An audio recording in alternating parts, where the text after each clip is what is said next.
Um, oh, good goodness. You meet so many incredible people, but my passion, and I think it's also one of Discover's core passion, is education.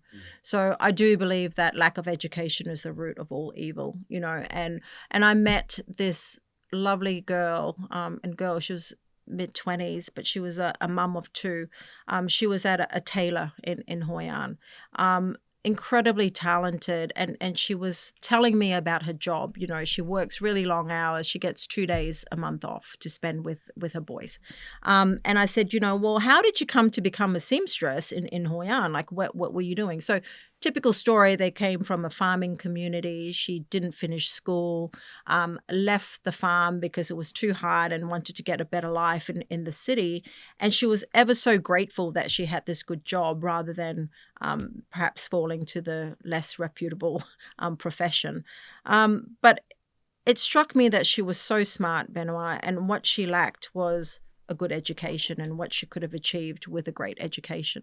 So we've always supported education as one of our core pillars. And out of that, funnily enough, in Bali, Peter Christensen, our GM there, also saw an opportunity to create a guide academy. So if you look in Bali and Phuket to a certain extent, a lot of the guides have been there a long time. They were lacking that passion, that enthusiasm. They were just going through the motions of guiding and just going, this is the destination. And we lost that hospitality.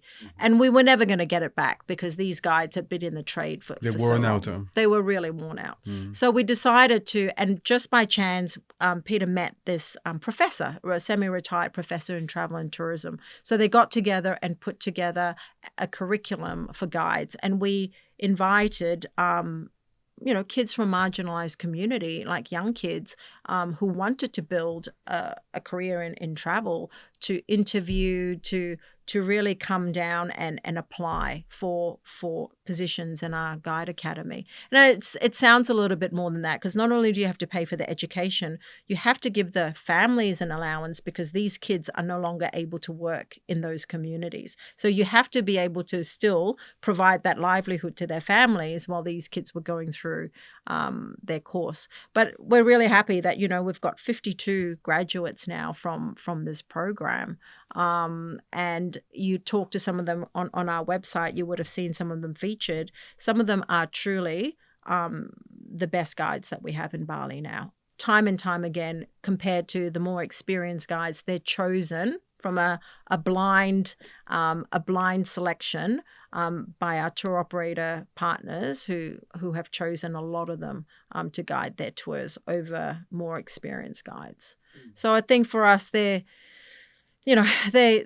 we also work with people like Jimmy Pham from Koto in Vietnam, who is an Australian Vietnamese who started a hospitality school for marginalized street kids in Vietnam. So again, his values resonate with ours, his purpose resonates with ours. And so in those situations, we do partner with local partners to really drive traffic into those enterprises.